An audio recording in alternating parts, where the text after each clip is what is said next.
Só a máscara. Glória a Deus. Obrigado, pastor Ives. Hoje eu tive pela manhã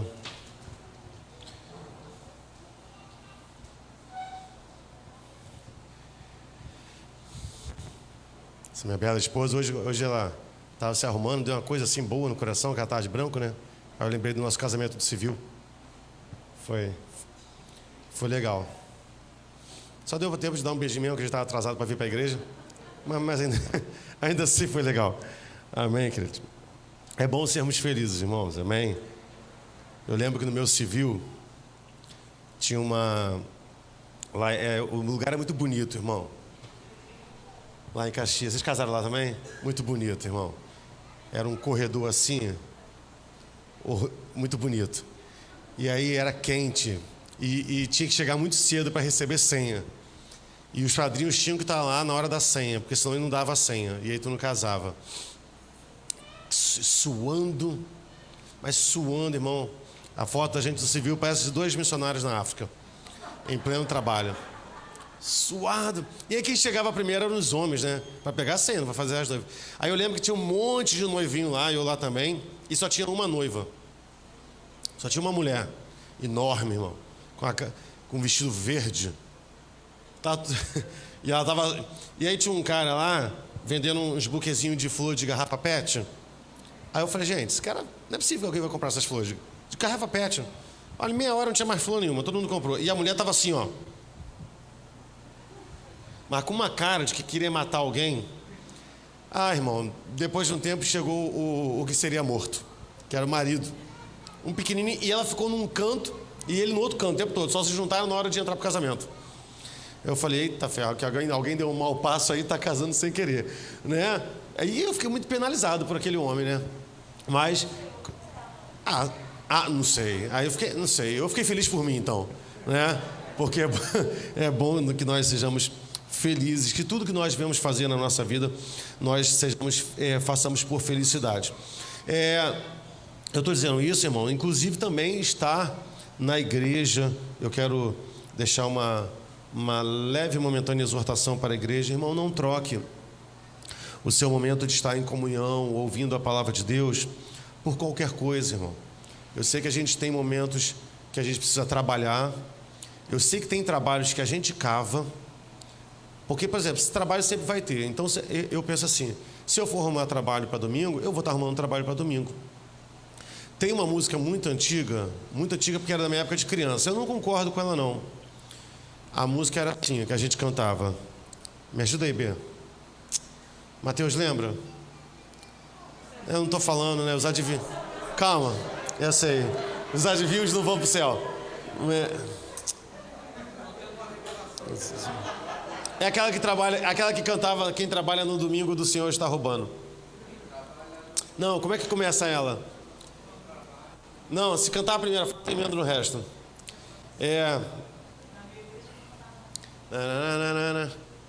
Aí eu sei que tinha assim, na escola dominical chegar atrasado, aí fala assim, o professor faz a pergunta, ele diz eu não sei não, não sei não, não sei não.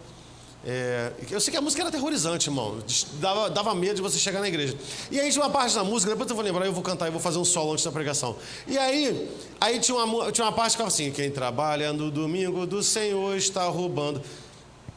A gente precisa rever alguns conceitos que, quando a gente faz críticas ao judaísmo em relação à guarda do sábado, esse extremismo de ser somente ao sábado, é claro que Jesus Cristo, Ele é o nosso sábado, Ele é o nosso descanso. Mas como nós lemos aqui, a lei do Senhor ela é perfeita. Então, Deus fez tudo em 7 dias e no último dia Ele descansou. Ele contemplou a obra da sua... 6 dias, perdão. Ele contemplou a obra da sua criação.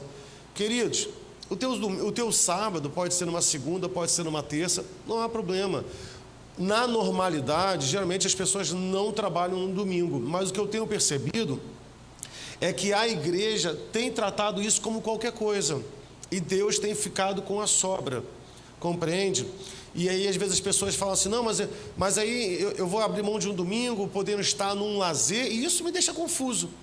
me deixa confuso, porque não é que a gente seja xiita, mas é peso vir para a igreja porque eu estou abrindo mão de um lazer, e o lazer é aquilo que me gera prazer, então não é prazer estar cultuando ao Senhor. Isso são coisas que a gente ouve e coisas que a gente escuta, e às vezes nós trocamos estar na presença de Deus e comunhão com os nossos irmãos por coisas muito efêmeras. Tem situações que acontecem na nossa vida, o casamento de um parente, não é. Eu estou pedindo que a igreja traga, eu não gosto de traçar regras, porque isso precisa ser algo que precisa ser gerado no nosso coração pelo Espírito Santo. Dizer assim, não, realmente eu tenho que fazer isso no domingo, eu preciso fazer isso no domingo. E aí, há um tempo atrás, eu li um texto de uma pessoa, que o texto era assim, não vá à igreja. Não vá à igreja e tenha um momento de alegria com seu filho. Não vá à igreja e faça isso com a sua esposa. Não vá à igreja e leve a sua esposa para jantar. Porque um jantar romântico com a sua esposa pode ser tão espiritual quanto o culto. Concordo não, irmão? Mas não concordo mesmo. Porque uma coisa é uma coisa, outra coisa é outra coisa. E como diz Leonardo Gonçalves, outra coisa é outra coisa, uma coisa é uma coisa também. O fato de um jantar romântico com a minha esposa ser algo justo e lícito, isso não quer dizer que isso seja comparável ao culto. Culto é culto. A não ser que você esteja cultuando com a sua esposa. Então é uma embolação que se faz, e eu lembro que eu comentei, eu falei, querido, não concordo não, porque se a gente botar na ponta do lápis, é só a gente contar, irmão, quantas horas que a gente gasta na igreja, né? São uma hora e meia quando eu não prego, né? 1h30 na terça, 1h30 na quinta, aí você tem a escola dominical pela noite. Olha o que sobra. Olha o quanto de tempo que a gente tem. O problema é que a gente não está sabendo remir o nosso tempo. Então, assim, vamos ter mais zelo, não é somente pela igreja não, zelo pela nossa vida espiritual. Isso é um novo comportamento que a igreja está absorvendo e que não é sadio. Não é sadio. E eu lembro que eu comentei lá, eu falei, pois é, não vai à igreja. Mas aí o que a gente escuta? Quando o filho entra no mundo das drogas, a pessoa corre para a igreja.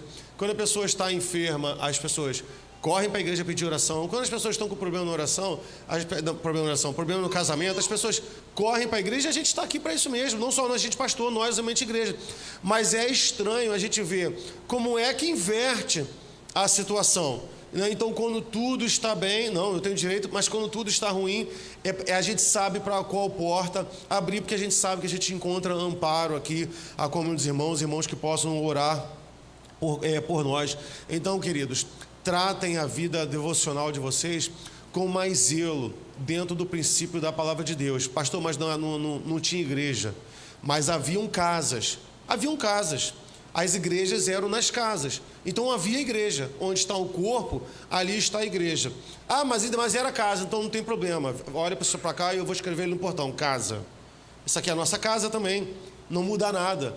Então, que a gente esteja mais atento a essas questões na nossa vida cristã. Amém? Queridos, voltando aqui, mesmo assim também para o pessoal de casa, eu quero fazer a exortação para o pessoal que está em casa. Meu pai que fala assim, uma vez assistindo a live, o pastor falou assim, não gente, olha só, a live é para quem está doente, é para quem está no hospital. Aí ele falou assim, é para quem está no presídio. Aí o outro pastor falou assim, está no presídio? E está com o celular na internet? Não poderia, né? Mas a live, irmão, é para essas questões. Não troquemos, irmão, a comunhão, o lidar no dia a dia com assistir com algo que é frio, que é o celular. Por mais que seja legal assistir o culto, mas não vamos fazer essa troca, irmão. Ah, não deu para fazer, não deu. Ok, é bênção. É bênção. Eu lido às vezes com conflitos, dá vontade de mandar essa live para o espaço. Não, dá vontade, mas eu não faço, porque eu sei que é um instrumento de evangelização. Mas não troque, irmão, não troque, isso aqui, estar aqui é muito bom. Amém? Quero convidar você nesse momento a abrir a sua Bíblia.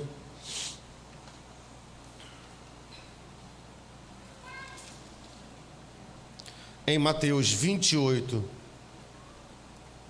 versículo 10.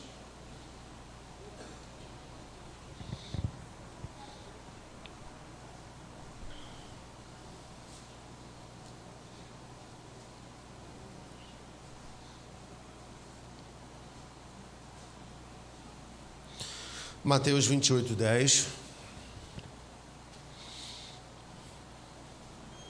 Diz assim: Então Jesus disse-lhes: Não temais, ide dizer aos meus irmãos que vão a Galiléia e lá me verão. Agora pula para o versículo 16. E os 11 discípulos, por que 11? Por que 11? Por que 11, gente? Isso, que Judas perdeu as botas, né? E os 11 discípulos partiram para a Galiléia, para o monte que Jesus tinha designado. E quando viram, o adoraram, mas alguns duvidaram. E chegando-se Jesus, falou-lhes, dizendo: É-me dado todo o poder no céu e na terra. Portanto, ide, ensinai todas as nações, batizando em nome do Pai, e do Filho, e do Espírito Santo, ensinando-os a guardar todas as coisas que eu vos tenho mandado, todos os dias, até a consumação dos séculos. Amém? Vamos orar? Pai de amor, muito obrigado pela oportunidade de estar mais uma vez aqui, compartilhando da Tua Palavra. Nos guia, Pai, ilumina, Deus, as nossas mentes. É o que eu te peço, Pai, em nome de Jesus. Amém e amém. Queridos, a gente vai falar hoje sobre discipulado. Eu estou preparando, eu estou estudando. Vou dividir com vocês aí 3 dias de forma, vai ser virtual, vai ser online. Lembra aquele curso que a gente fez de diaconia? A gente vai fazer um curso só sobre discipulado. Névias, né? Só sobre discipulado, porque às vezes a gente não sabe como discipular, como pregar, como guiar uma pessoa até Jesus Cristo. Parece uma coisa simples, mas não é. Existem alguns preceitos a se fazer, existem formas comportamentais até onde ir, como se proteger, como proteger, por exemplo, a tua privacidade, como não. Então, assim, a gente vai estar trabalhando e eu quero estar começando dentro dessa linha. E a gente vai estar pregando, não vai ser uma série, não vai ser uma sequência, mas os irmãos vão perceber que eu vou estar mais focado nesse tempo, nas vezes que eu estiver pregando aqui. Então, assim, a primeira questão que eu quero trabalhar com vocês é que, em si, o discipulado, ele já está totalmente na contramão do mundo que a gente está vivendo hoje. Está totalmente, por quê? Porque a gente está vivendo uma realidade hoje onde as pessoas estão confundindo privacidade com isolacionismo. Uma coisa é privacidade, outra coisa é você se isolar do mundo. Compreende? Então, por exemplo, eu posso estar em meio a um grupo e ainda assim ter a minha privacidade dentro dos meus pensamentos, dos meus preceitos. Compreende? Eu posso ter o meu momento de privacidade. Só que, inclusive, os jovens, a gente vê assim: não entra no meu quarto. A gente vê muito pai reclamando de filhos que se trancam no quarto. Isso não tem nada a ver com privacidade. Isso tem a ver com isolamento. Isso tem a ver com não querer estar em sociedade, com não querer conversar com as pessoas. Isaac trabalha comigo. A gente, quando faz a parte administrativa lá do trabalho, então, por exemplo, tem coisas que é privado, da minha característica. Eu, particularmente, gosto de ouvir música o dia todo. Então, eu vou para o Isaac não gosta de trabalhar com som, né? Então, tem 2 computadores. Eu vou lá para a sala do 6º ano, que é no primeiro andar, que não tem aluno por enquanto, e eu fico fazendo meu trabalho lá no computador, e eu boto meus rock and roll lá, e eu fico ouvindo alto lá em cima. Então, isso tem a ver com respeito de privacidade. Agora, por exemplo, se eu estou na sala, esse exemplo que eu estou dando é muito bom, com toda humildade, mas, por exemplo, nesse dia eu não quero ouvir música, o Isaac está lá. O que me impediria de estar com o Isaac na mesma sala? E aí, se eu tomo essa postura, eu vou lá para a sala, vou ficar sozinho, isso não tem nada a ver com privacidade.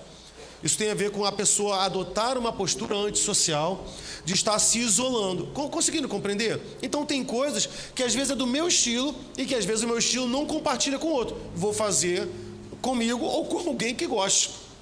Mas eu sei que o que está me afastando do Isaac, ou de um outro funcionário, eu falo Isaac porque é o que a gente fica lá na parte da tarde, mais junto, não é a minha postura, não é o meu pensamento, é simplesmente um momento, às vezes, eu querer estar escutando música ou não. Então, hoje as pessoas têm preferido mais a solidão do que a comunhão.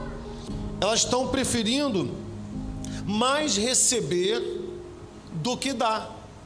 A vida está autocentrado demais. E tudo isso se deve também aos aparatos que estão nas nossas mãos. Esse autocentro, onde eu estou sempre no centro e eu não vejo o que acontece ao meu redor. Entende? Por exemplo, eu vejo que às vezes alguns irmãos, mesmo antes do culto ou depois do culto, o culto acaba, o pessoal está conversando e às vezes tem pessoas que estão no celular. Não é pecado? Não é pecado, mas coisas da vida estão se perdendo. A gente está perdendo momentos de conversar com o irmão que a gente não tem. Eu moro na Taquara, tem gente que mora em Malé. Então qual é o momento? Ah, a planta, né? Estou atrás da moita. Qual é o momento que eu tenho de estar mais conversando com os irmãos? Aqui na igreja. Então eu não vou gastar o meu tempo sentado aqui cravado no celular, porque é o tempo que eu tenho para conversar com a Glória, com a Aninha, entende? Com os meus irmãos. Então o tempo, eu não vou ter essa disponibilidade de estar indo na casa. Então é o tempo, eu vou aproveitar esse tempo que eu tenho. A gente está contrariando. Abra a sua Bíblia lá em Atos 20, 35.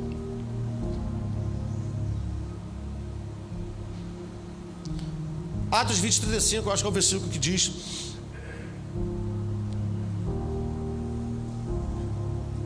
cadê? Vê se é esse que é melhor dar do que receber. Esse versículo eu não escrevi. Atos 20, 35. Foi não, Isabela?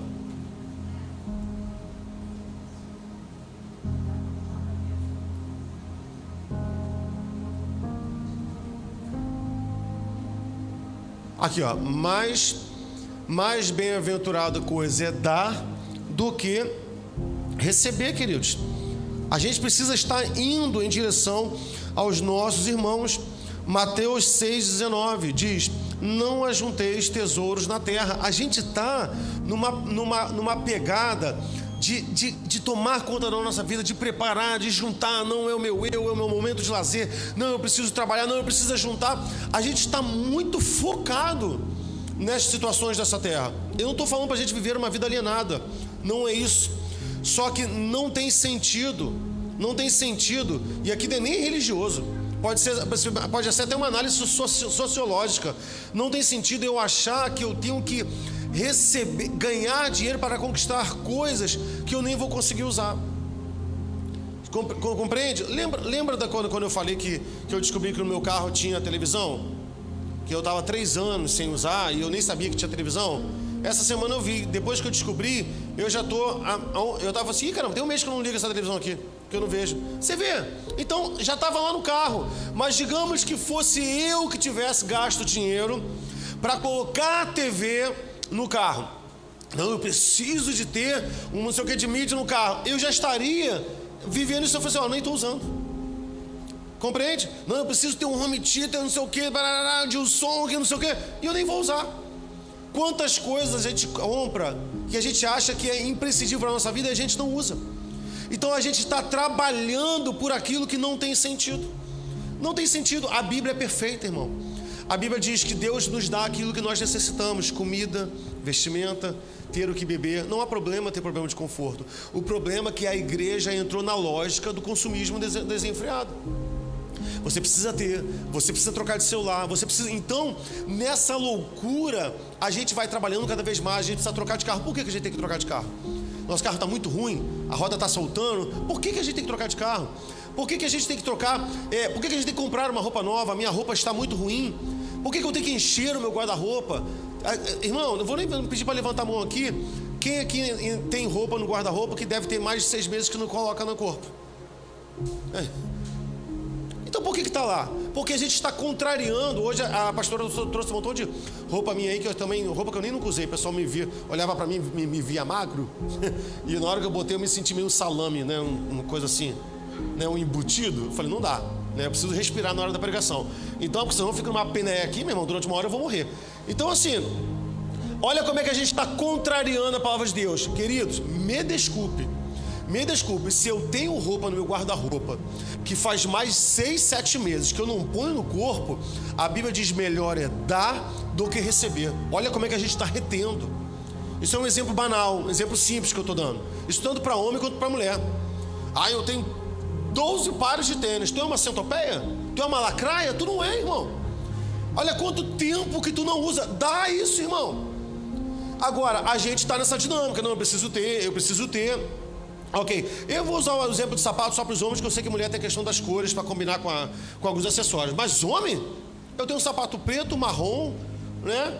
Aí eu já ganhei 3 sapatos. Aí eu olho e já me dá uma coisa ruim, porque eu tenho um sapato preto, eu só tenho um preto, que é esse aqui, né? E que já está na terceira sola, porque eu gosto muito dele, estrago, vai lá e no sapateiro bota outra sola.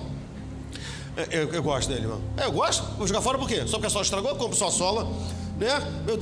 Aí, por exemplo, eu tenho um sapato marrom. Aí eu ganhei outro sapato marrom e já tinha um outro marrom antigo. Aí agora já me dá uma coisa ruim de ter um marrom, mais marrom e um menos marrom. Porque eu falo assim, pô, mas é marrom, né? Queridos, nós estamos entrando num circuito perigosíssimo. Eu estava lendo nessa série, esse livro sobre a questão de igrejas saudáveis, e o autor, ele me ofereceu alguns dados que eu quero compartilhar aqui com vocês. Ele bota aqui, por exemplo, ó, em 1950, lá nos Estados Unidos, 4 milhões de americanos viviam sozinhos. Isso em 1950, pessoas que viviam sozinhos. Hoje, a quantidade de pessoas que vivem sozinhas nos Estados Unidos passam de 32 milhões. Pessoas que não querem viver em casas, não querem viver em família, em grupo familiar. Na Suécia, em Estocolmo, na Suécia, hoje, 60% das casas só tem um habitante. É uma casa inteira somente para uma pessoa morar. E aí, qual é o questionamento que a gente precisa se fazer? Há espaço dentro desse estilo de vida que a gente está adotando para a vida cristã comunitária? Porque a vida cristã, ela é uma vida feita para ser de uma forma comunitária. Ela é feita para ser de uma forma comunitária. Porque a Bíblia versa em vários aspectos sobre comunhão. Quando fala para a igreja, a Bíblia está falando de comunhão. Entende? Pastor, você não quer que a igreja cresça? Eu quero que multiplique por salvação? Sim, mas é um desafio que a gente tem. Para que a igreja cresça e ela não se perca, que é para que a igreja não esteja cheia de pessoas sozinhas, de pessoas que entram e saem e ninguém fala com elas. Compreende isso, irmão? Eu já falei uma vez aqui, e eu vou falar novamente com todo carinho. A igreja sabe que eu sou meio ruim de apelo. Muitas das conversões que estiveram aqui aconteceram ali no pátio no final do culto. Eu sempre falo assim, irmãos, domingo à noite, porque aí a gente tem acesso terça, quinta, escola bíblica dominical, que é mais uma coisa mais intimista, né? Mas domingo à noite, deixa a gente mais solto para ir nos visitantes. Que às vezes tem um irmão que fala, pastor, eu quero conversar com o senhor, não sei o quê. Ou então marca um gabinete. Um visitante não tem essa condição, um membro tem. Tem toda essa importância. A vida cristã, ela é uma vida feita para ser em comunidade.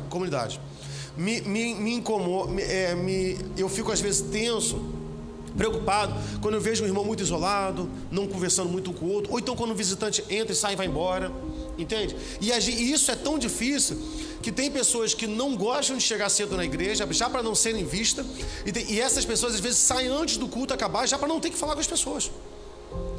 Isso aí não é invenção, muitas pessoas fazem isso, porque elas não querem ter contato, elas não querem se comprometer com as pessoas. Isso não é um molde cristão, irmão. Ah, pastor, mas gente difícil todo mundo é difícil. Todo mundo. Quem é fácil, irmão? Me fala quem é fácil nessa vida. A gente é cheio de neuro, irmão. A gente é cheio de mania. Estar casado é um milagre do Senhor, irmão. Só Deus... irmão, a junção de duas pessoas cheias de manias, que cresceram de forma diferente, com educação diferente. E o Espírito Santo vai e nos une. Então, a gente precisa começar a pensar nisso. O Senhor, antes de falar em discipular, a gente precisa fazer essa análise sociológica de como a gente está vivendo hoje e de como a igreja está absorvendo isso para dentro dela. Quando nós propusemos o passeio, é para que a gente também possa sair desse ciclo, quebrar isso, compreende? A gente quer quebrar isso. Por que de certa forma... por que nós não liberamos que você levasse pessoas da sua casa? Por vários motivos. Primeiro, que a igreja não tem dinheiro para manter isso tudo, a gente perderia o controle. Muitas pessoas falam, pastor, mas é um só. Mas a gente tem 60. Se cada um levar um só a mais, vira 120. E outra, por que a gente não queria que, por exemplo, a irmã Biranora, que é só ela que é aqui da igreja, a família, né, o filho é de outra igreja, Então, por exemplo, a irmã Biranora, pastor, posso levar uma amiga? Aí eu vou, não pediu não, tá? Estou usando como exemplo. Aí eu vou falar não. E por que eu estou falando não? Porque eu não quero que a irmã Biranora fique isolada com a amiga dela no passeio, porque a proposta não é essa. A proposta é que a gente possa conviver. A proposta é aumentar e fortalecer os nossos laços de comunhão. Isso não precisa ser feito em culto. Isso pode ser feito, vai ser feito, por exemplo, quando eu estiver dando aula de futebol para vocês lá. Trabalhando os fundamentos ali com o primor da perfeição. Compreende, irmão? O pessoal está na expectativa, né, de ver esse talento. Compreende? Porque senão ia ficar todo mundo na cadeirinha ali com o outro. Não, eu vou levar minha amiguinha porque eu vou me esconder na minha amiguinha, eu não vou falar com ela. Não, não é isso. A gente quer conviver, irmão. A gente quer realmente viver na íntegra o que é ser igreja. Você não precisa estar plantado na casa do irmão, mas ter esses laços de comunhão, querido. Às vezes, uma vez a Tânia lá em Caxias, ela falou assim, não, Sandro, eu até entendo que às vezes tem um casamento, tem um aniversário, algumas pessoas não sejam convidadas por causa da questão financeira. Aí ela falou assim, mas você já percebeu que são sempre as mesmas pessoas que não são convidadas? Sempre aquelas irmãos muito mais humildezinhos, ou às vezes o mais pobrezinho. Já viu aquela pessoa que nunca é convidada? Ela falou, tudo bem que às vezes um não é convidado, outro não é convidado, porque não faz parte daquele grupo de amigos e tal. Beleza, tudo bem, até tudo bem. Mas tu já percebeu que tem o grupo das pessoas que nunca são convidadas para nada? Isso não pode haver dentro da igreja. Pode acontecer de você fazer um evento e chamar um grupo e não chamar outro? Pode. Existem laços de afinidade? Sim. Mas não é possível que exista um irmão que ele nunca é convidado para nada, que ele nunca está inserido em nada. Então a gente da liderança, a gente precisa ter esse olhar mais macro que às vezes a igreja não consegue ter. E esse é um desafio para nós. Trabalhar o discipulado como pré-requisito. Eu preciso romper com a dinâmica desse mundo, porque eu não tenho como discipular alguém se eu quiser viver assim. O discipulado não é para mim. E aí eu já vou te adiantando. Se você não quer romper com esse estilo de vida, eu já vou falar que de cara você está desobedecendo a Jesus Cristo. Porque a última comissão deles é ide e façam discípulos. É ordem para todo cristão discipular. Isso é algo que a gente às vezes não comenta. A gente acha que a nossa vida cristã se resume a estar na igreja, viver um bom testemunho, ter uma vida... Mas não é só isso. Houve uma comissão de Jesus Cristo para nós. Ide e façam discípulos. Eu quero lançar essa reflexão para nós nessa noite. A quem nós estamos, antes de falar sobre o que discipular e como, a quem nós estamos discipulando? Quem na nossa vida, pode ser um só, mas nesse momento, para analisar agora.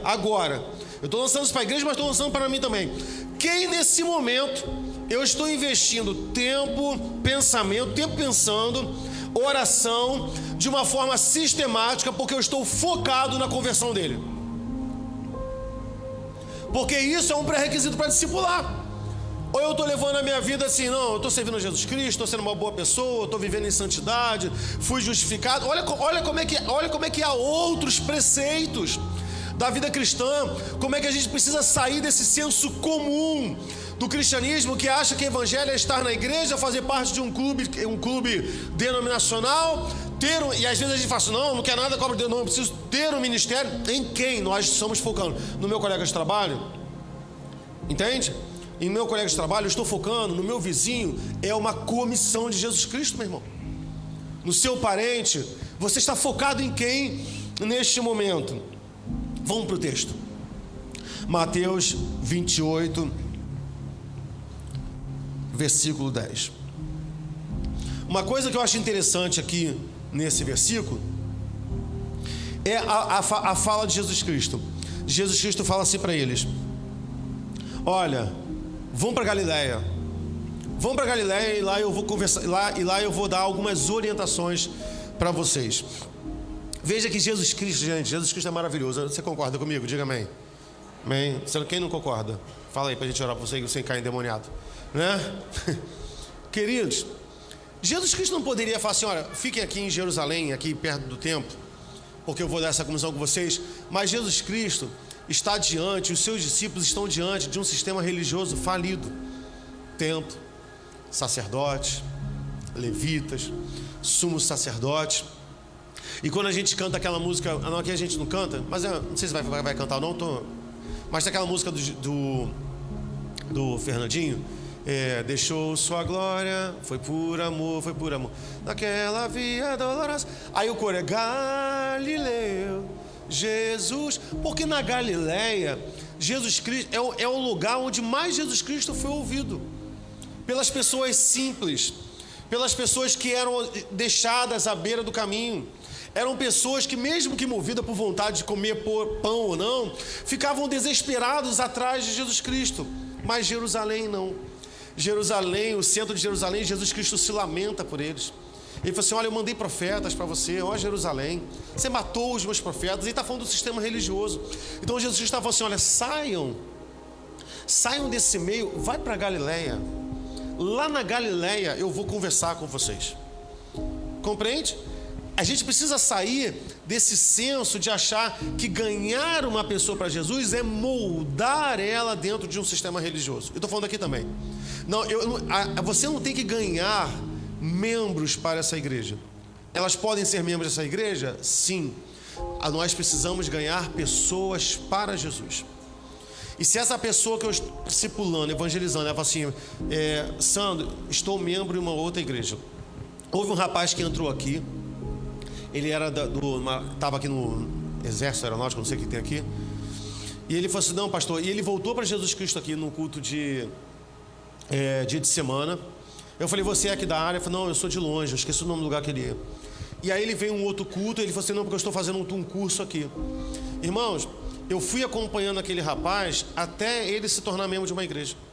Eu mandava mensagem: como é que você está? Já está numa igreja? Não, estou visitando. Aí eu falava assim: marca um gabinete. Gostou da igreja? Ele: não gostei. Eu falei: marca um gabinete com o pastor. Marca um gabinete com o pastor. Aí depois de um tempo você conversou com o pastor? Ele: conversei. Pastor, foi recebido como membro. Pronto, fechei. Não mandei mais mensagem. Está entendendo? A minha preocupação não é ganhar pessoas para a igreja. A minha preocupação é ganhar pessoas para Jesus Cristo. E saber que essas pessoas estão no caminho em que o Senhor separou para elas.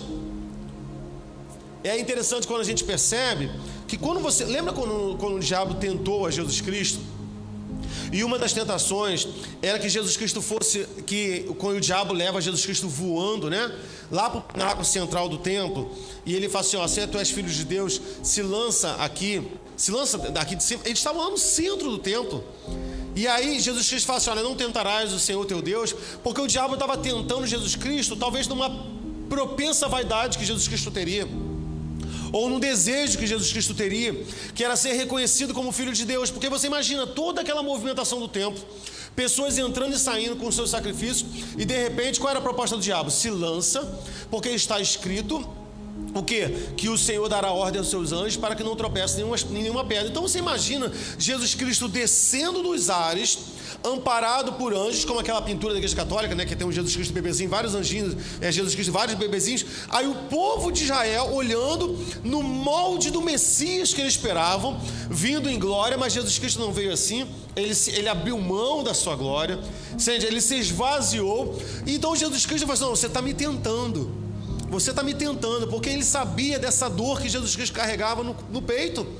Era uma dor que Jesus Cristo carregava no peito. Quando antes de morrer, ele chorou por Jerusalém. Ele chorou por Jerusalém. Isso era uma tristeza que Jesus Cristo carregava dentro da sua alma, daquelas pessoas não o aceitarem pela simplicidade do seu evangelho. E Jesus Cristo falou: não, eu não aceito essa proposta. Eu não vou me jogar do templo. Veja, Jesus Cristo poderia muito bem falar para os discípulos: olha, me encontra lá na porta do templo. Não poderia? Poderia. Olha, me encontrem no meio de Jerusalém, eu quero dar algumas comissões para vocês. Ele poderia. E Jesus Cristo já ressurreto, todos os veriam. Que isso? Jesus Cristo apareceu no templo. Mas ele não estava morto? E seria um burburinho: caramba, aquele homem que morreu, que foi crucificado, está lá no templo. Pronto, é o Messias. É o Messias. Mas o mesmo Jesus Cristo que se recusou de se lançar naquele tempo, é o mesmo Jesus Cristo que se recusou a se aparecer manifesto dentro do sistema religioso. Ele vai dizer assim: olha, vamos para Galileia, eu vou conversar com vocês lá. Jesus Cristo não mudou o seu caráter e nem a sua forma de se comportar, mesmo depois de ressuscitar. Efésios 4:10 diz que aquele que desceu é o mesmo que subiu. Ele não mudou. Da mesma forma que ele desceu, a mesma pessoa que desceu e que é o mesmo que subiu em glória. Versículo 16. E os 11 discípulos partiram para a Galileia, para o monte que Jesus tinha designado. Entende? Jesus Cristo teve essa ação, os discípulos obedeceram. Sabe que Jesus Cristo não poderia? Os discípulos falaram assim: pô, não, Jesus, vamos ter uma ideia aqui, ó. Vamos lá para Jerusalém, vamos mostrar para esse povo que a gente venceu. Vamos mostrar que a gente foi honrado. Vamos mostrar que é a gente que estava certo. Vamos mostrar para aquele povo que nos viu passar na prova e não nos ajudou, e agora vai ver a gente na bênção e vão se arrepender. Eles vão estar na plateia e a gente no palco e ver a luz de Deus brilhar em você, Jesus Cristo. Vamos falar para eles que a nossa vitória agora tem sabor de mel. Vamos pregar na cara deles que você ressuscitou. Não, eles não fazem. Desculpa o riso, esse leve ar de deboche, mas é uma música que não expressa a singeleza do Evangelho, irmão. Não expressa. Não há esse comportamento em Jesus Cristo e nem tampouco há em seus discípulos. Eles não queriam esfregar a ressurreição como um troféu, irmão, de vitória contra os seus inimigos. Aqui, sumo sacerdote, meu Jesus Cristo está ressuscitado. Esse cara, esse é o cara. Ele, agora aí, faz o quê? Vai lá contra ele. Não, irmão. Não há esse desejo no seu coração. No versículo 17 vai dizer: e chegando-se, e quando o viram, o adoraram. Veja, eles viram Jesus Cristo com o corpo já ressurreto. E qual foi a primeira postura que eles tiveram? A adoração. A comissão aqui ainda não aconteceu. O que eu consigo compreender? Não dá para discipular. Ninguém consegue, vou falar aqui mais ou menos de comércio. Ninguém consegue vender um peixe que não come. Não, tem gente que consegue vender, né? Mas se ele for descoberto, isso aí as pessoas param. Como aquele pessoal vegano aí que de vez em quando descobre um vegano comendo carne escondido. E aí todo mundo abandona esse guru aí, né? Do pessoal que quer ensinar os outros a comer mato. Entende? Se eu não acredito, como é que eu vou convencer as pessoas? Se eu mesmo não acredito. Entende? Aqueles discípulos tiveram uma postura de adoração a Jesus Cristo. Como é que eu vou discipular se eu não tenho uma postura, se eu não creio, se eu não vivo isso? Uma vez eu li um livro que diz que um bom pregador ele prega na ponta dos pés. Como é que o pregador vai inflamar a igreja, incendiar a igreja, levar a igreja a acreditar naquilo que ele está pregando? Eu sei que é a obra do Espírito Santo, mas se ele não acredita, se aquela palavra não impacta primeiro o seu coração. E continuando no versículo 17, ele vai dizer assim: eles adoraram, mas alguns deles duvidaram. Tudo bem, irmão, sempre vai ter um com mais fé. Sempre vai ter um crente com mais fé e sempre vai ter um crente bully, irmão. O pessoal sabe o que é o crente bully, não sabe? De pouca fé? Sempre vai ter, irmão. Sempre vai ter aquele que teme. Isso aí é antigo, gente, era para saber, hein? Sempre vai ter, irmão. Isso aí é normal, isso faz parte da dinâmica da igreja. No grupo dos discípulos sempre vai ter um Pedro, que é muito ousado, e sempre vai ter um Tomé, que é mais reticente. Mas Jesus Cristo vai à direção de todos. Ele não seleciona. Ele mandou a comissão para os que creram e também para aqueles que não creram, queridos. Jesus Cristo não fez essa pré-seleção. Versículo 18. E chegando, Jesus falou-lhes dizendo: é-me dado todo o poder no céu e na terra. Abra sua Bíblia lá em Colossenses 1.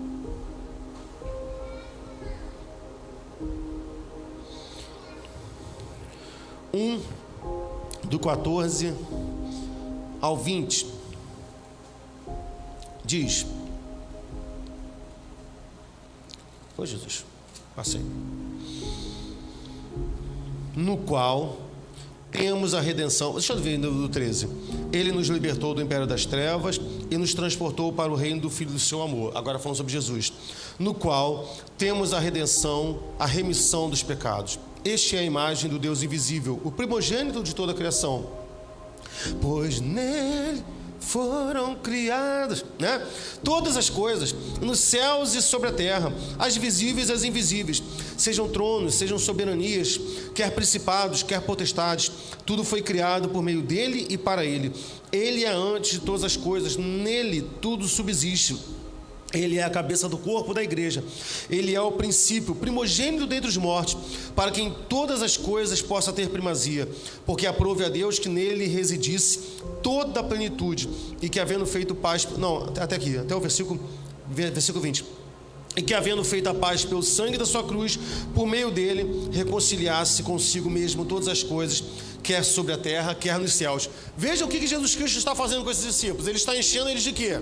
De teologia. O que Jesus Cristo, como é que Jesus Cristo está preparando aqueles que serão os seus discípulos? Ele está dando para eles substância de evangelho. Antes de ele dar a comissão, ele falou assim: entenda o seguinte: foi-me dado todo o poder nos céus e na terra. O que ele está querendo dizer? Isso é a mensagem do evangelho. Preste atenção. A obra que eu fiz na terra aqui, eu tenho autoridade para fazer. A obra que eu fiz aqui vai habilitar vocês e dar condição de vocês de um dia estarem diante do Senhor. A obra que eu fiz aqui, quando eu morri, abriu um caminho para vocês diante do Pai. A promessa que eu fiz aqui, eu vou cumprir no céu. Tudo aquilo que eu falei e que prometi será realizado no céu, porque foi-me dado todo o poder nos céus e na terra. A minha obra é completa. Não há um espaço desse sistema solar em que o meu poder não impere. Tudo é sobre mim, tudo depende de mim, tudo é por causa de mim, e é sobre mim que vocês vão pregar. É sobre esse poder. É sobre esse poder que opera na conversão do homem e na glorificação do Pai. Tudo está centrado em Jesus Cristo. É isso que Jesus Cristo está falando para eles. Ele não está indo somente aos céus, ele está falando: olha, foi-me dado poder na terra. Tudo que eu fiz aqui foi manifestação de poder. Mesmo indo aos céus, eu ainda continuo governando vocês. Mesmo estando do trono do Senhor, eu continuo no controle de tudo o que acontece com vocês. Eu vou estar com vocês. Continuando, versículo 19. Portanto, ide, ensinai todas as nações, batizando em nome do Pai e do Filho e do Espírito Santo. Aqui chega a comissão. Veja como é que há um percurso. E aqui Jesus Cristo dá o ide. E é muito interessante, porque se você ler em Atos 1:11, Jesus Cristo dá essa comissão e Jesus Cristo sobe e ele vai para os céus. Veja como as pessoas, preste atenção. Quando no início a gente estava falando que a gente tinha resolvido seguir um caminho mais árduo aqui na igreja, eu não estou falando de uma igreja carnal, não estou falando de uma igreja pecadora, mas como é mais fácil construir uma igreja centrada em espiritualidade. E o que é espiritualidade? Por exemplo, eu posso ter uma pessoa agnóstica e ela tem a espiritualidade dela. Ela reconhece que existe Deus, mas não quer se importar. Para ela não tanto faz conhecer ou não conhecer, mas ela tem essa espiritualidade. A minha espiritualidade talvez fala de eu entender o meu propósito no mundo, de eu entender do que é a minha participação nesse mundo, o meu autoconhecimento. Tudo isso é espiritualidade. Há um pastor chamado Armínio, alguns também denominado como apóstolo Armínio, mas ele tem uma expressão que é muito interessante. Ele fala assim: hoje as igrejas estão centradas na teologia da alma. O que eu preciso? O que me faz bem? O que eu necessito? O que contempla? Então muitas pessoas querem vir para a igreja viver experiências de espiritualidade, sabe? De ter um contato, sabe, com o divino. Acham que a igreja é o ponto de contato com o mundo espiritual. Não, eu preciso estar na igreja, porque lá eu faço contato com o Senhor. E a vida cristã não pode ser isso, porque Jesus Cristo fala: olha, ide. Jesus Cristo, olha, vamos para a Galileia, e Jesus Cristo sobe aos céus. E ali eles estão tendo um momento dessa espiritualidade. Eles estão vendo Jesus Cristo subir aos céus e ficaram assim, ó. E veja como é que a coisa é urgente, porque lá em Atos 1:11 vai dizer que quando Jesus Cristo subiu aos céus, 2 varões de branco apareceram a esses homens e disseram assim: ei, galileus, por que vocês estão olhando para o alto? Vão, andem. Jesus Cristo deu uma ordem, eles ficaram estupefatos por ver Jesus Cristo ser assunto aos céus, e ficaram assim, ó. Muitas vezes nós, na nossa vida, a gente faz isso. A gente quer contemplar um culto maravilhoso, quando rola um mistério, ou então quando rola uma atmosfera de adoração, e a gente acha assim: nossa, esse culto, nossa, olha, eu quase voei na presença de Deus. Tudo bem, irmão, se você voar, tá ótimo, mas a questão é necessário que depois dessa experiência, Deus envie um anjo e diga assim: ei, o que você vai fazer com isso que você ouviu? O que você vai fazer com isso que você ouviu? O que você vai fazer com isso que você viveu? Vá, Jesus Cristo falou: ide, vá, façam discípulos. Cristianismo não é uma vida de espiritualidade apenas. Isso é raso. Isso é uma vida focada naquilo que eu quero. Então eu vejo muitas fotos, assim, às vezes vídeos, e o pessoal fica falando: nossa, que culto foi esse? Nossa, que maravilha! Nossa, que palavra! Ah, pastor, eu fui para casa, no mistério. Tudo bem, irmão, e aí? E daí? Fazer igual aquele rapaz do meme. E daí, irmão? E daí que o culto foi bom? E daí? E daí que você falou em línguas? E daí, irmão? E daí que você viu o coxo andar? E daí? O que eu vou fazer com essas experiências que Deus me proporcionou? Ele foi bem claro: Sandro, vá e fale, vá e pregue. Só que eu estou juntando essas experiências e deixando só comigo. E foram isso que momentaneamente os discípulos ficaram ali. Eles ficaram assim, olhando que... o Espírito Santo não tinha descido aí, senão não estariam falando mistério, né? Eita. Aí o anjo: ei, vocês estão fazendo olhando para o alto, galileus. Sigam. Continuando. Então, Jesus Cristo vai dar um ministério para eles. Ide e o quê? Ensinai. O ministério da evangelização é um ministério de ensino. Ninguém consegue ganhar ninguém para Jesus Cristo se não ensinar. Como ouvirão se não há quem pregue? Como entenderão se não há quem fale?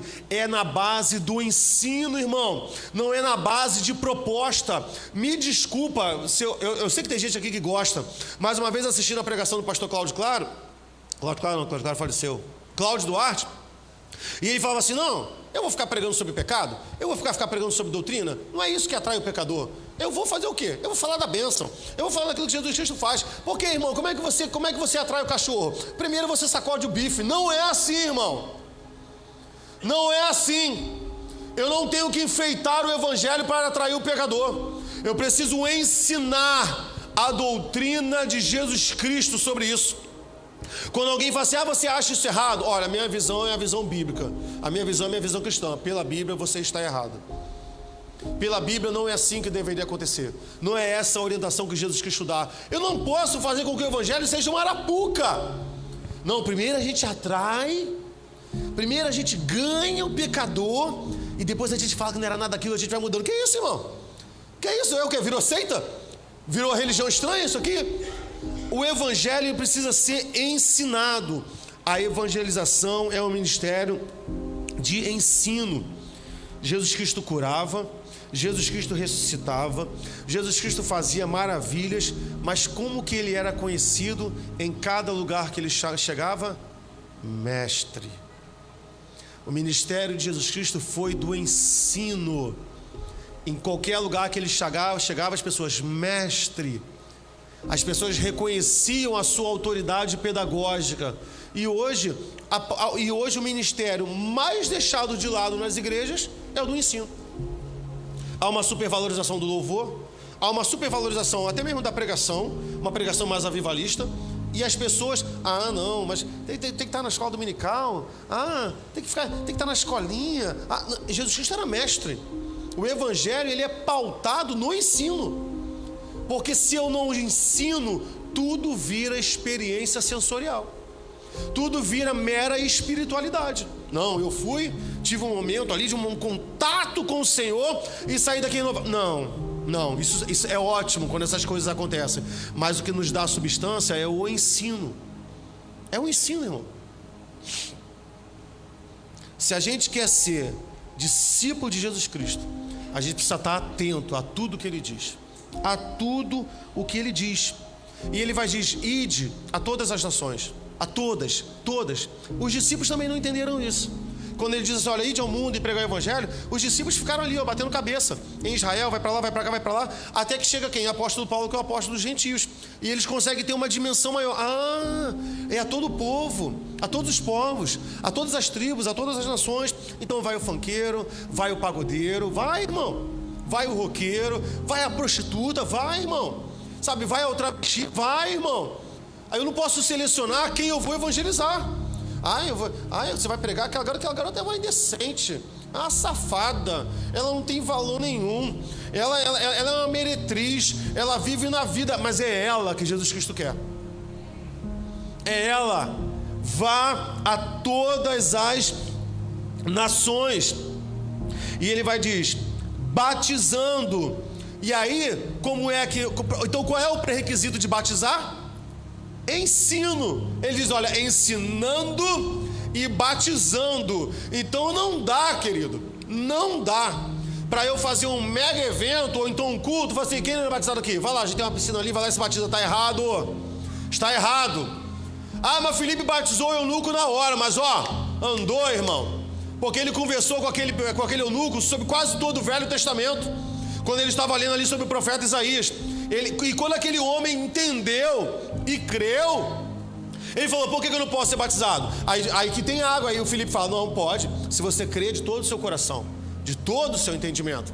Veja, é com fruto de entendimento. Falei com o presbítero Vanderlei: vamos começar uma classe de batismo. Algumas pessoas foram desistindo. Eu falei: não vamos batizar, porque eu não posso tratar o batismo da igreja como cota. Não, como meta, para ficar bem, tipo, para a matriz.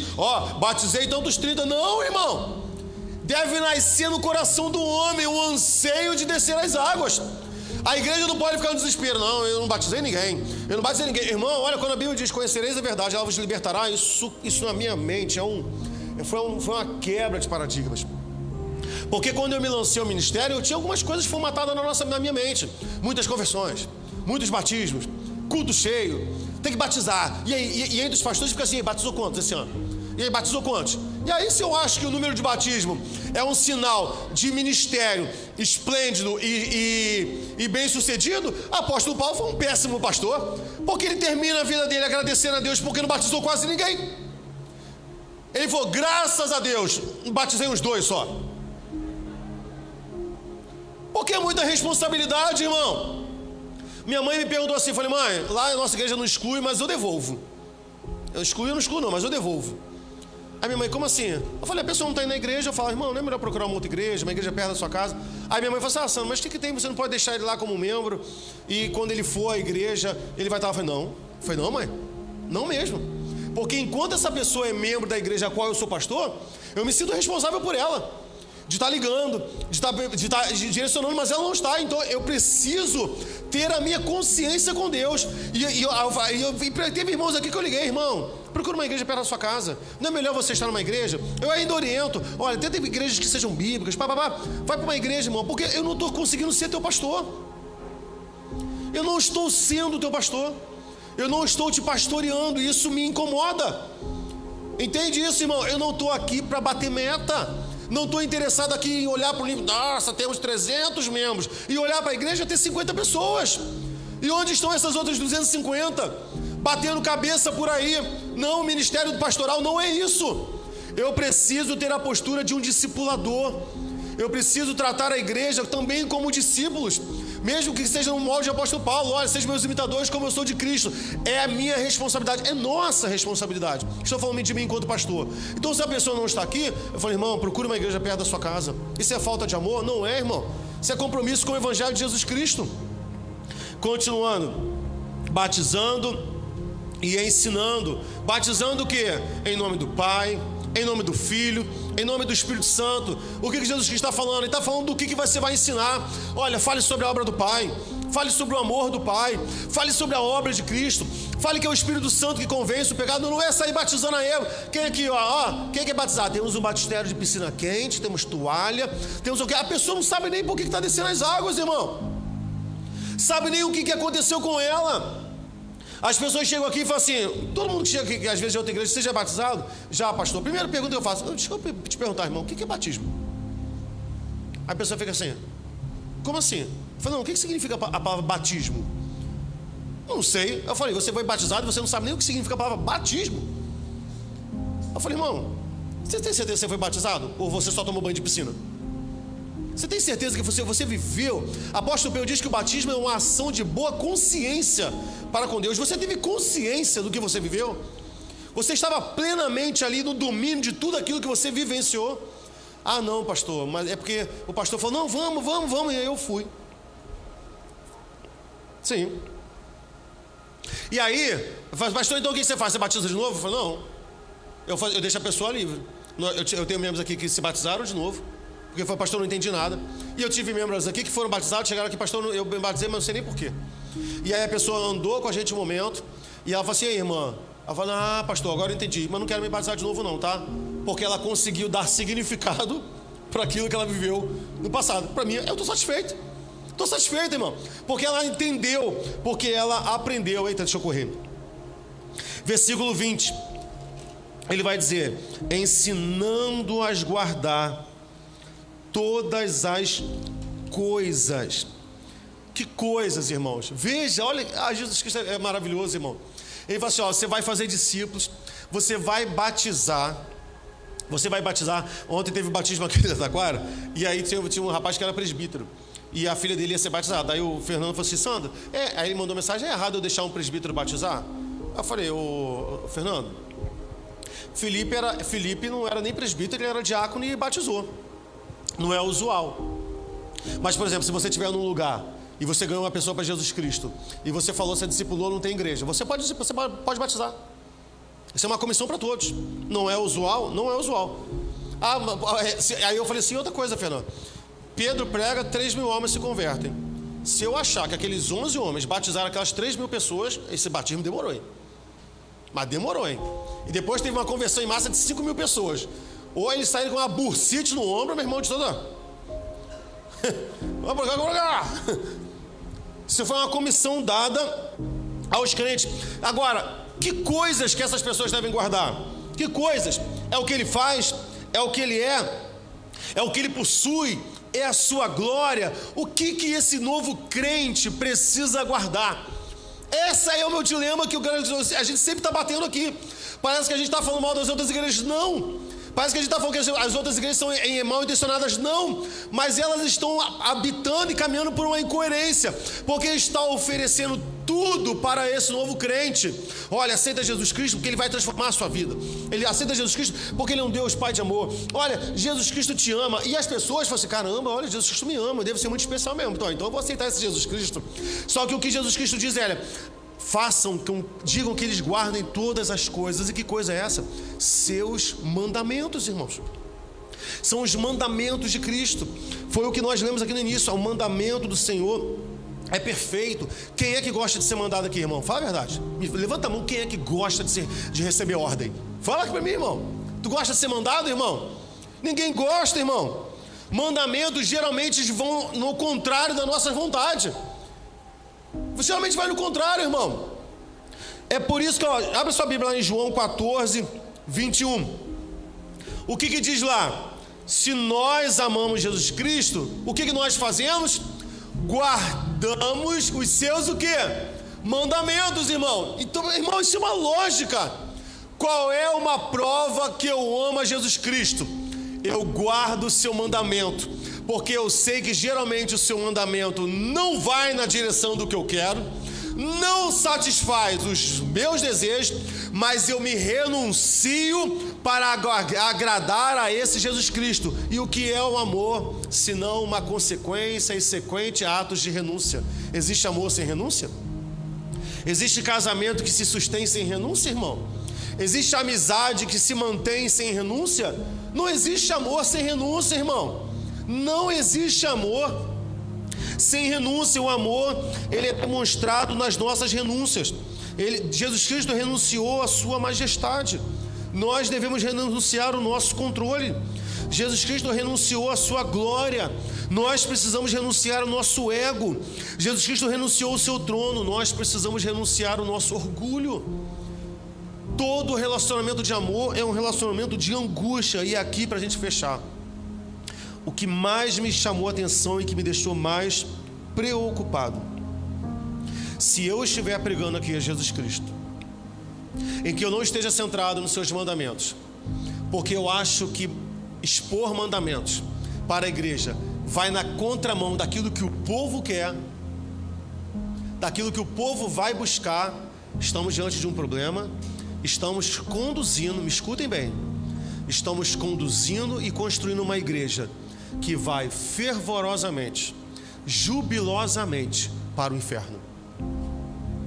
Porque se eu vou servir a Jesus Cristo fora da perspectiva dos seus mandamentos, mas pelo que Ele tem para me dar, o que eu quero encontrar nele? Tudo o que eu quero. O que eu quero de Jesus Cristo? Tudo o que me satisfaz. Eu quero ter uma vida plena segundo os meus moldes, segundo aquilo que eu quero. Mas o Evangelho não é isso, porque Jesus Cristo diz que aquele que quiser encontrar a sua vida, perdê-la-á. Isso é sério demais, irmãos. Estamos vendo aí um momento de um evangelho apresentando um Jesus Cristo que convidam pessoas não para perder a sua vida, mas para encontrar a sua vida. Vem para Jesus Cristo porque nele você vai ter o que você quer, você vai receber o que você quer. Estamos conduzindo pessoas ao inferno, porque não estamos dizendo para ela que quando nós nos defrontamos com os mandamentos e estamos diante daquilo que às vezes nós nem queríamos fazer, é a forma que eu tenho de perder a minha vida, de abrir mão daquilo que eu queria, de abrir mão de viver da forma que eu quero, de abrir mão dos meus pensamentos, de abrir mão dos meus conceitos, de abrir mão de mim. E aí é quando eu abro mão de mim, aí muitas pessoas falam assim: bom, mas aí se eu abro mão de mim, né? E aí como é que fica a minha personalidade? Como é que ficam os meus pensamentos? Eu vou ter que me anular? É isso. Tu vai ter que se anular, porque o Evangelho diz para mim: Sandro, tu precisa morrer. Você precisa morrer, porque se eu quero encontrar a minha vida, eu preciso perdê-la em Jesus Cristo.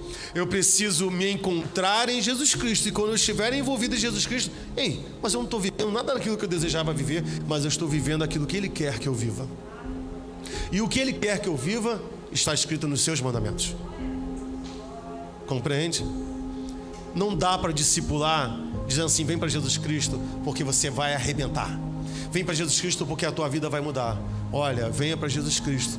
Jesus Cristo tem uma nova forma de você viver. O seu casamento vai ser restaurado. Mas eu não estou me separando. Não está se separando porque você está traindo a sua mulher. E para você é muito confortável, mas você está indo para o inferno. E não é esse o desejo de Jesus Cristo. Você está entendendo? Tem gente que fala assim: não, mas meu casamento está muito bem. Está muito bem mesmo. Estou vivendo bem pra caramba, mas ele tem amante. E vai viver até o final assim. Só que esse não é o mandamento de Jesus Cristo, é 2. E aí quando a gente diz aqui, irmãos, como é difícil. Não acha, irmão, que a gente está mentindo. Como é difícil você pastorear uma igreja construindo bases de um verdadeiro discipulado, mesmo sabendo que a gente vai falhar e vai errar. Se a gente quisesse fazer cultos aqui só centrados em experiências espirituais, com a mega louvor e com aqueles momentos que fica mas tudo bem, seria muito legal, seria muito bom. Mas aí, e daí? E aí? Eu estou cumprindo esse ID de Jesus Cristo? Não. Partilhei um vídeo com um tempo de um rapaz, um brasileiro, que foi numa igreja nos Estados Unidos, tal da Bethel Church. E ele fala assim: não, lá na Bethel Church é assim, ó. A gente vai à igreja para quê? Para crescer em doutrina, para crescer no conhecimento. Aí ele fala assim, por exemplo, teve um culto lá que foram 3 horas de louvor e nem teve pregação. Eu falei, ué. Eu estou crescendo em conhecimento, crescendo em doutrina e não há nem pregação. E eu já assisti vídeos dessa igreja e desse tipo de evangelho. Irmão, uma música que eu vi, 15 minutos. 15 minutos, irmão. Tu acha que a música foi 15 minutos? Não, irmão, 15 minutos foi o solo do violino da música. E acho que foi dessa época que eu me animei a tocar violino. Que eu acho que cada nota tinha uns 7 semibreves.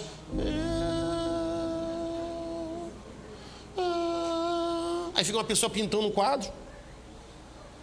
E uma pessoa assim, ó. Essa música teve 30 minutos, irmão. 30. Eu falei, gente, 30 minutos, irmão. De uma música que nem tinha letra. Sabe o que é isso? Espiritualidade. Sabe o que é isso? Sensação. Isso aí não é ensino, não é evangelho. Não vai nos levar a lugar nenhum. Nenhum. Porque quando a adversidade vier, o que eu vou ter para oferecer?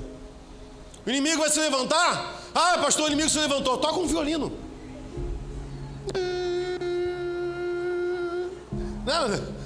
Ah, as adversidades vieram. Pinta um quadro. Pinta um quadro, vem, Senhor. Não, meu irmão. Desculpa, André, porque André é da arte, né? Mas eu não é, irmão. É bonito. É legal você ver um culto, uma pessoa pintando quadro. Mas o que faz a diferença na nossa vida, irmão? O que nos leva a não pecar, irmão? O que nos mantém na presença de Deus do jeito que Ele quer, segundo os seus mandamentos? Escondi a sua palavra, meu irmão, no meu coração para não pecar contra Ele. É isso que nós devemos oferecer, meu irmão. E não um violino. Violino é bonito, mas assim, mas não é isso o centro. O centro é o Evangelho de Jesus Cristo. Vamos ficar de pé? Amém, Eloá. Glória a Deus. Você foi muito bem. Segurou até o final da pregação.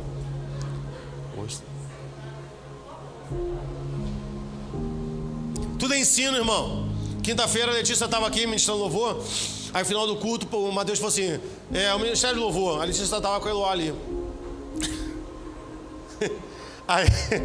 Aí eu peguei a Eloá. Meu irmão, ela vem no catiço. Aí por quê? Porque ela não quer sair do colo da Letícia, né? Aí eu falei, presta atenção, você não está com dor, você não está triste, você não está com fome, isso que você está fazendo é para aborrecer a tua mãe, você quer escravizar sua mãe, você acha que você está agradando o coração de Deus? Ela ficou assim, ó. Aqui no meu colo, assim, ó. Ih, foi de boa. Ensina, irmão. A gente tem que ensinar. Aí a pessoa fala assim, que isso, Sandra? É só uma coisa que você tem que ensinar, é só ensinar. Você está errado, você não está com dor, você não está com fome. A gente precisa viver uma vida de ministério, de ensino. Amém, queridos? Glória a Deus. Quero convidar você a orar nesse momento. Nós vamos passar a ceia.